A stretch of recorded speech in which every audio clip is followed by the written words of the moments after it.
When it comes to calling the game of history, Will and Ariel Durant are better color commentators than they are play-by-play historians. I'm Anthony, and I'm on a 1,000-week journey to upgrade life. My life, and hopefully the lives of others as well. Today's upgrade involves creating a timeline for events happening in the BCE era. So things happening before the year zero. Now, I've been working on a timeline for about 3.5 years, and that timeline covers events happening in the modern era from the year zero to the present. But I want to start exploring events that took place in the ancient time. And I have a master's degree in ancient Near East religions, so I spent a whole lot of time in my mid-20s exploring Egypt and Mesopotamia and Israel and Palestine and that whole area. So I've largely neglected that in my personal studies here the last few years. But what I want to do is read through Will and Ariel Durant's 11-volume History of Civilization series, which I have right here on the bookshelf, minus Volume 1, which is sitting over there. And Volume 1 starts in the BCE era. It really starts with Egypt and those ancient civilizations, Assyria, Babylonia. So in order to do that, I decided to create this brand new part of my timeline, and that's what I'll be chatting about briefly today. Now, the thing about looking at the Durant series is that I really need, before I go into reading about Egypt, I need helpful containers in which to put the information that I read. So that means that it's really helpful for me to have a sense of what kingdom was in play at any given time.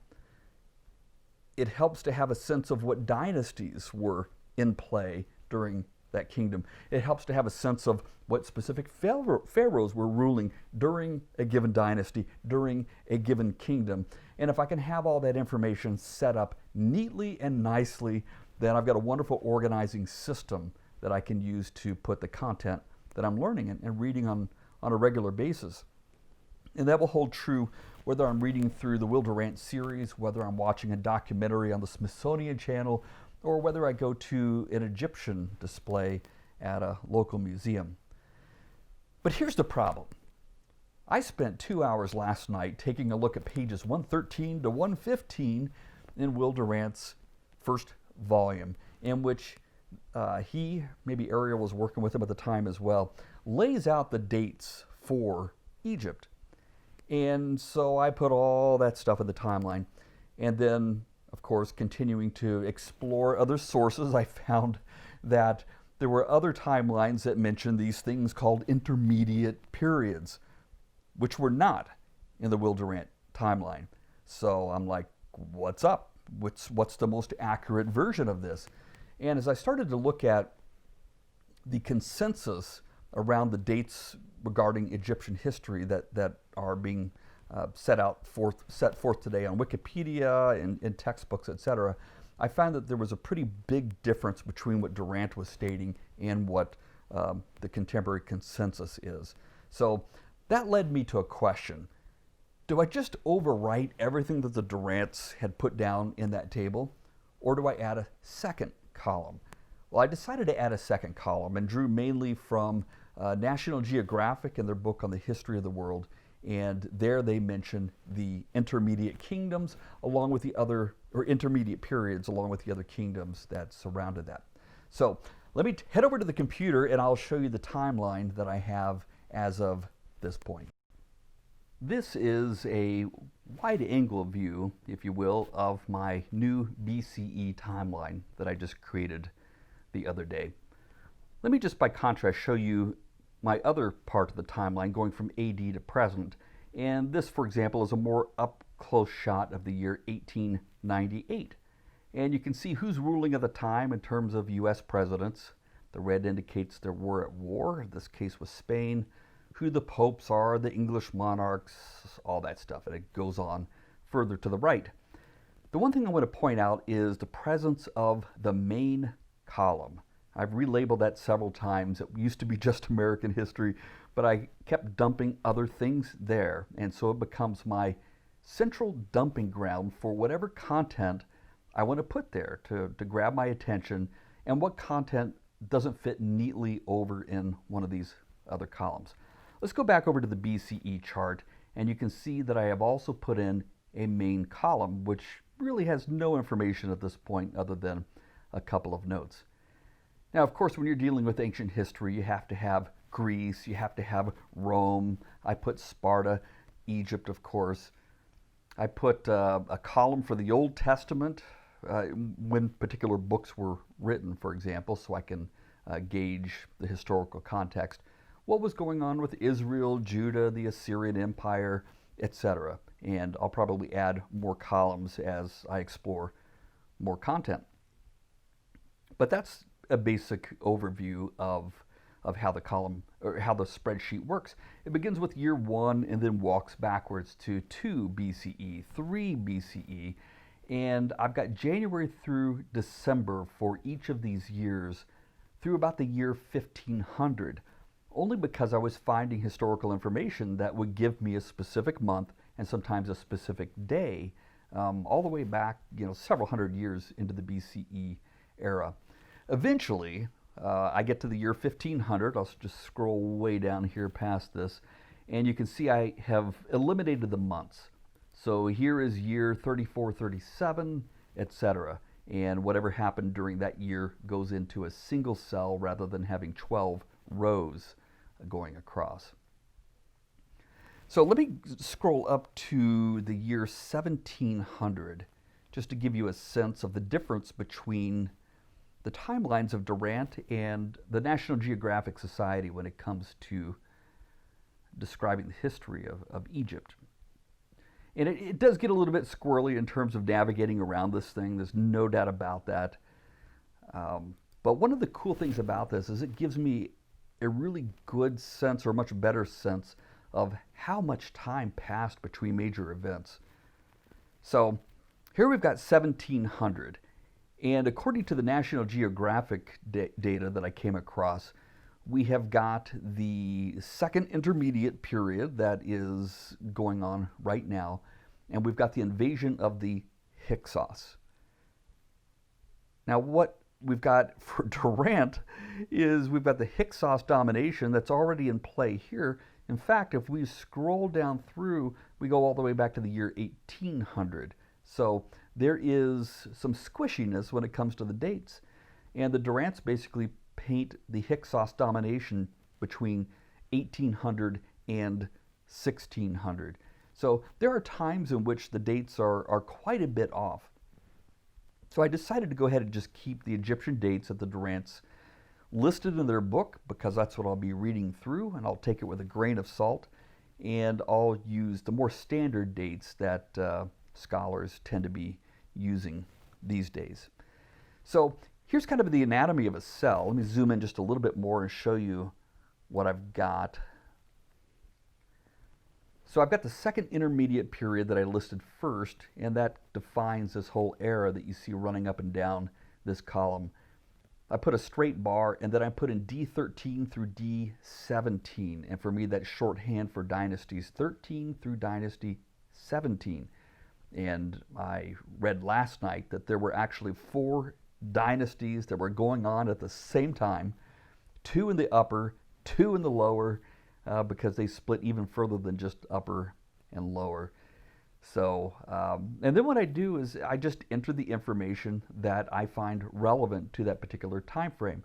So here I talked about the technological and cultural benefits that the Hyksos brought to Egypt, and list some of the specifics.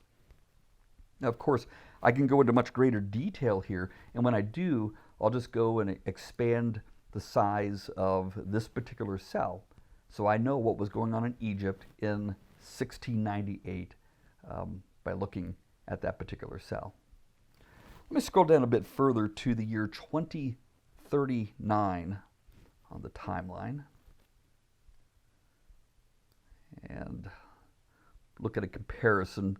We've got in the Will Durant time frame, we're in the Middle Kingdom, and we're also in the Middle Kingdom according to National Geographic. Here we've got Dynasty 12, so it's a little more specific. Here we've got Dynasties 11 through 12. And I'll probably never get to the point where I know exactly what dynasty was ruling at any given time. I've kind of given up on specificity when it comes to ancient Near East history, and I'm content to paint with some broader brushstrokes. But again, we've got a note that I found from another book that was not the National Geographic volume, but just another textbook that I picked up at a used bookstore for $3. So again, just describing during this time, Egypt flourished in agriculture and in living standards. They established trade. I put in bold the name of the person who was leading as the central authority.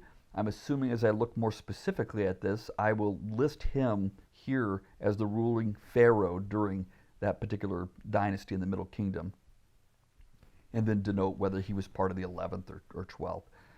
And again, bold text showing the capital was moved to Thebes, bold text for showing the patron god of Thebes and how that particular god became a dominant force in Egyptian religion.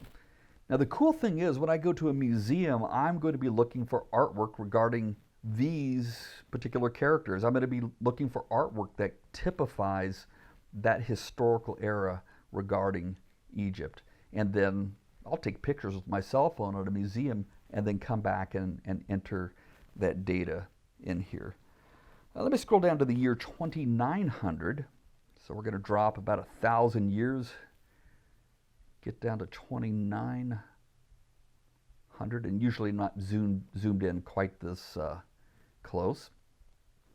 Let me zoom back out a little bit more so we can see. And maybe on your screen it's a little bit harder to see, but the point is we've got Will Durant and Ariel Durant's chronology continuing to go deeper and deeper into ancient history here, whereas the National Geographic paints the early dynastic period beginning with Dynasty 1 and Dynasty 2, beginning roughly at 2900, where we had two warring kingdoms who were united with Narmer. So I can scroll back and look at that. We've got Dynasty 4 taking place way earlier than what National Geographic, and finally we get the Dynasties 1 through 3. But you know, there's a pretty big time difference here until you get to the point where you've got this Badarin, I believe this might be how you pronounce it, culture that was present in Egypt before the formation of the First Kingdom and the First Dynasty. So this is an empty chart at this point. It holds all types of wonderful prospects for me learning about a wide range of topics, not just events that happened, but religion, philosophy, technology, culture, art, and how all that stuff relates together. Some things caused other things. And so I'm going to put my brain on this for the next 20 years. And I invite you to join the journey. I hope that this helps me upgrade my appreciation for life across a wide spectrum of themes, and it can upgrade yours as well. I will make this available to people who subscribe to my Patreon channel, and I have not set that up yet, but if you're interested in getting this timeline for yourself, including the timeline that goes all the way to the present, then I'll make that available for you, and I will upload a brand new timeline that's updated with all the information that I'm covering in this series every single week. So I think that would be a cool thing for you to have. I wish that I had had this timeline as a 10th grader. No, let me go back further. As an 8th grader, when I was studying U.S. history. Now let's make that 6th grade, when I had to do world history and learn about the Romans and all that stuff kind of for the first time that I remember. I wish that I had been building this timeline so that when I got to world history in the 10th grade, I had somewhat of a foundation that I had laid for myself years earlier. And then, of course, when I get to college, you take all of those history courses, literature courses, philosophy. You get all these topics that are intertwined, but yet they're anchored with historical dates. I mean, I could have come out of college knowing a whole lot more and retaining a whole lot more than what I did. Same thing for graduate school, same thing for my PhD when I ended up getting that. I wish that I had this. And let's see, I got my PhD when I was 30-ish or something like that. No, I started it when I was about 29. So it's been a while is my point. I'm 50 now. And I could have been using this framework to continue to build my mind and to just be fascinated with this thing that we call life. So that's my overview of the BCE chart that I'm beginning to build from scratch. And thank you for watching, and keep upgrading.